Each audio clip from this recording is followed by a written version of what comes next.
Welcome to the T2 hubcast. Join T2 and guests as they discuss all things personal and professional development.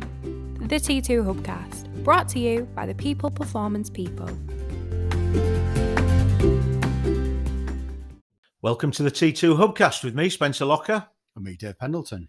Good afternoon, Dave. You all right? I'm very well, thank you, Spencer. Yourself? Not bad, thank you. Not bad. Yeah, we're doing all right. I thought we'd pick up where we left off with that occasional series that we were doing, the 5 Dysfunctions Dissected. Now, by my reckoning, we've done trust and we've done conflict. We have. Which brings us conveniently to the doorstep of commitment. I thought you were going to say convincingly to the doorstep. Too many C's in that. Okay. Yeah, okay. Yes, it indeed does. It indeed does. Right. So you know what, we've both read the not definition, but the way that Lencioni positions it. And what are your thoughts on this? Because I think it's interesting now when we come to different people and we ask about certain things, we get sort of slightly different answers. Yeah, of course. And it's really cool to sort of check understanding, I guess, from the off. Because when we're talking about things that are not necessarily as its purest definition, it makes sense to do that a little bit of an alignment piece.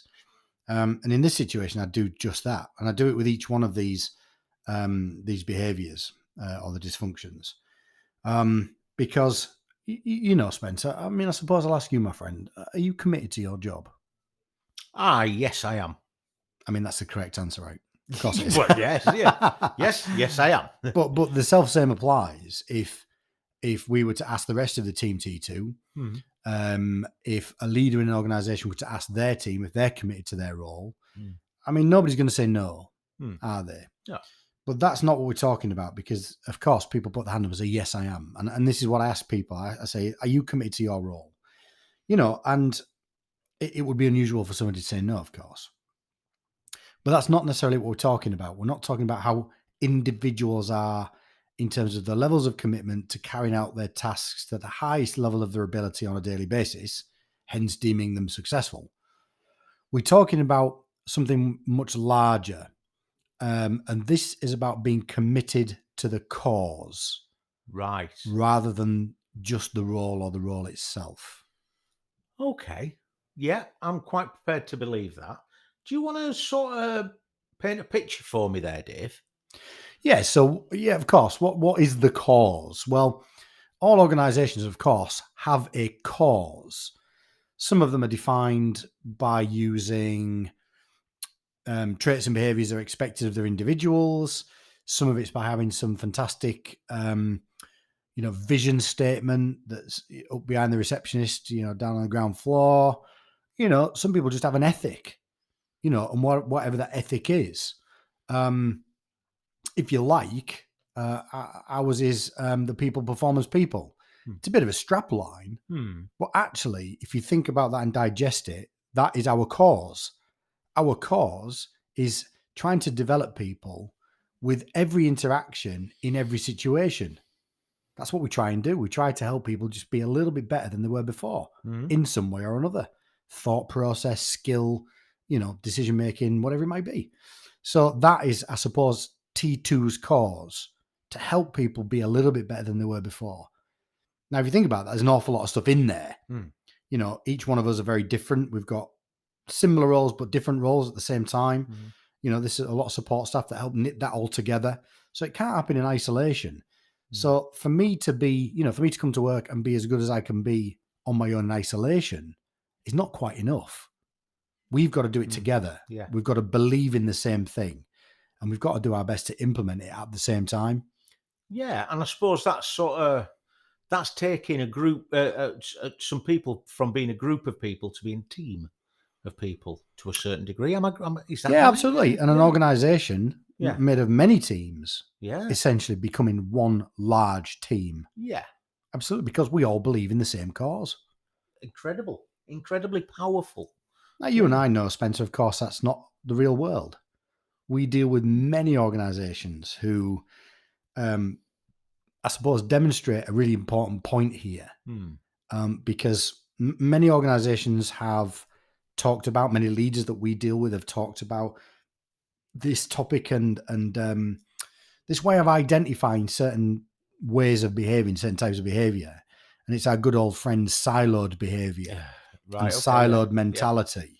So when commitment to the cause isn't where it needs to be to cause to effect complete alignment, this is where silos start to arise and start to be produced.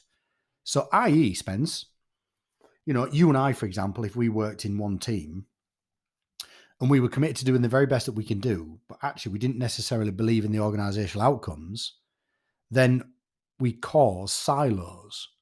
We cause levels of protective behavior.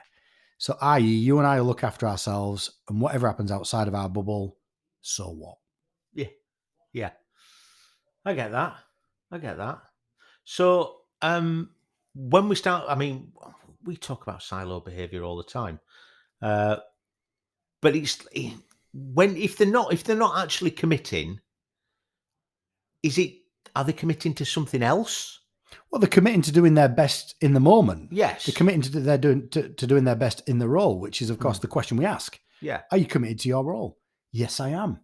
But it doesn't mean to say that they're connected to the cause of the organization or even the cause of the team, because some people could behave in silos within a larger team quite easily.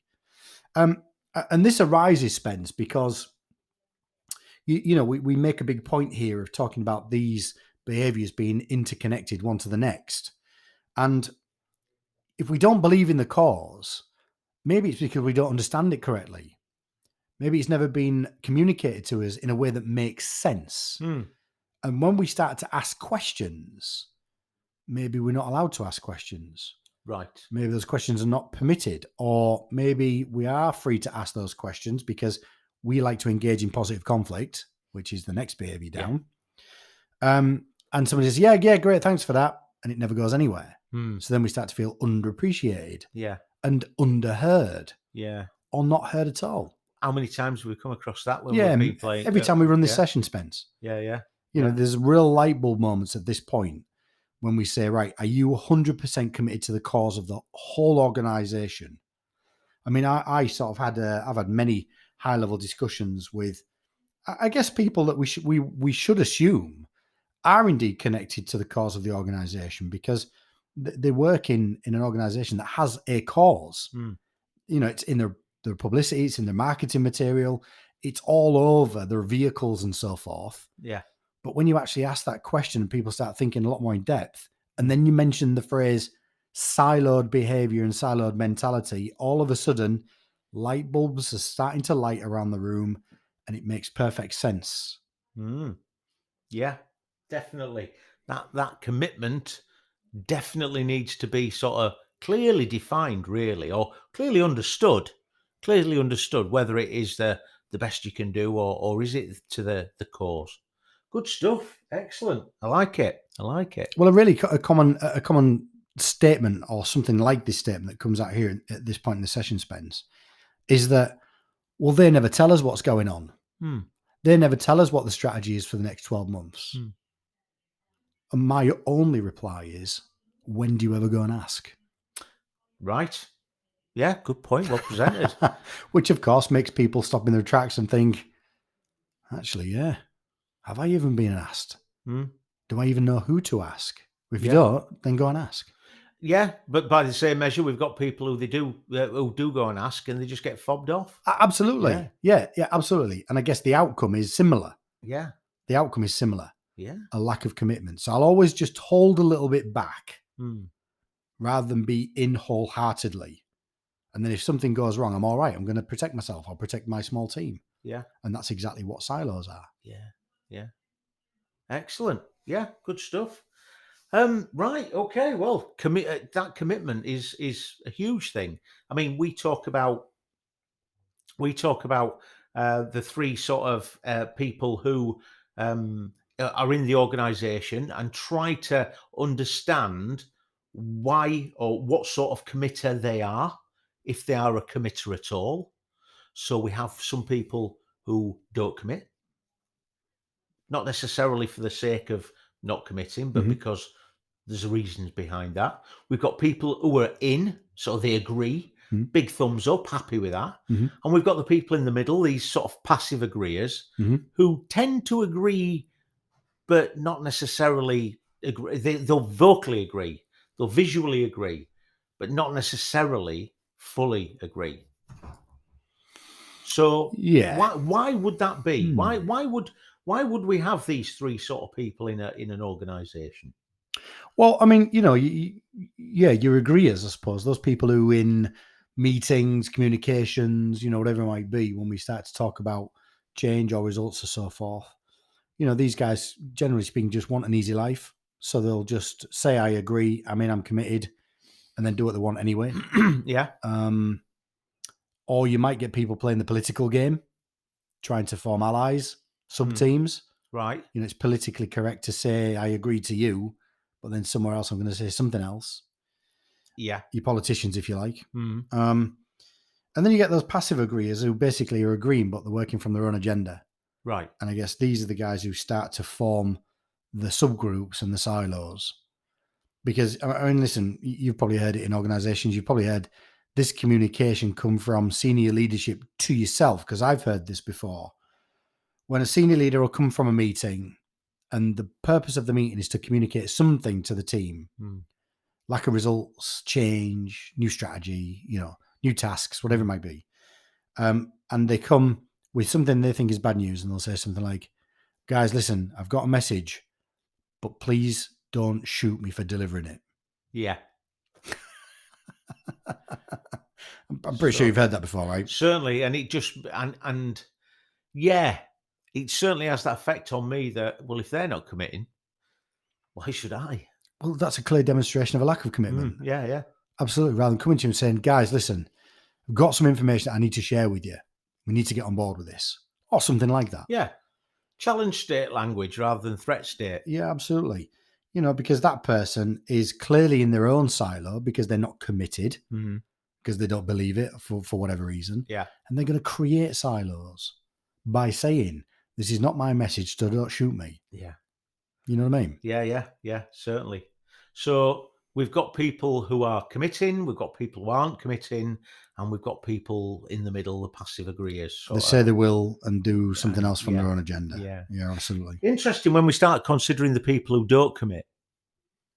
When we see these people who don't commit, it's sometimes very easy to sort of judge them by our own standards. I mean, particularly if we are a committer, an agreeer.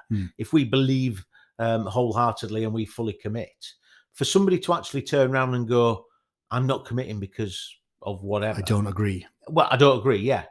Sometimes we've got to sort of go a little bit deeper in that and go below the surface, because it's dangerous to sort of think that they're just being belligerent.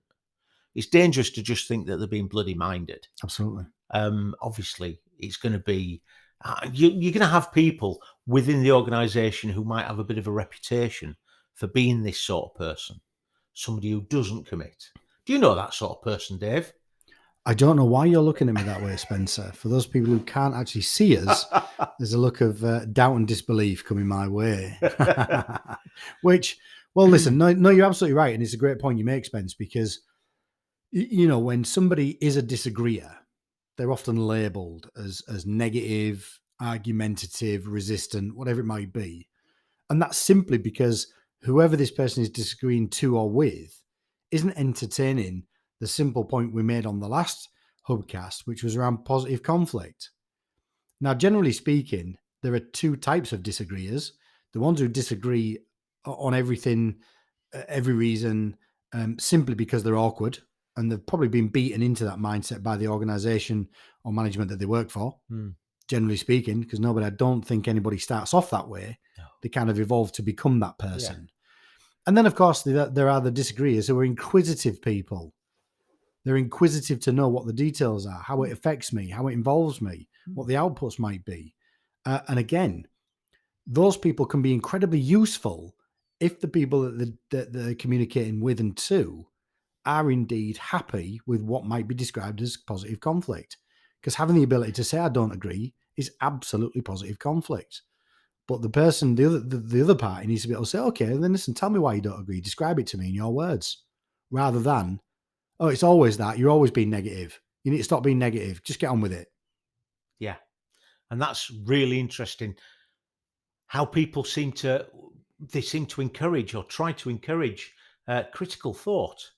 You know what? If you're committed to this company and organisation, you're going to want the best for the organisation. And wanting for the best for an organisation isn't agreeing to everything, is it? It's not. Nor should it be. No. It shouldn't be. I wouldn't want to work in a team of absolute agreeers, Spence. I want us to bounce things around. Yeah. I want us to unpick things so that it makes sense to us all. Yeah. And I guess, if we're going to talk about dynamics, a team really needs, for me, maybe one or two people who are happy to go along with the consensus to keep harmony. That's okay, as long as they genuinely agree. Yeah. And then there needs to be a few people who actually say, hold on a minute, are you sure that's the right way? What we don't want, of course, is the middle ones, the passive agreeers, where they're agreeing for the sake of politics or face and then doing their own thing anyway. Yeah. Yeah. Because that's where we start to see siloed behaviour and a lack of commitment. Yes, definitely. And that's where it all becomes unpicked. Excellent. Good stuff. Well, thank you for your commitment today, Dave. You're very welcome. I'm entirely committed to the cause. Excellent. Cheers, Dave. We'll be back soon with another T2 Hubcast. All right. Bye-bye.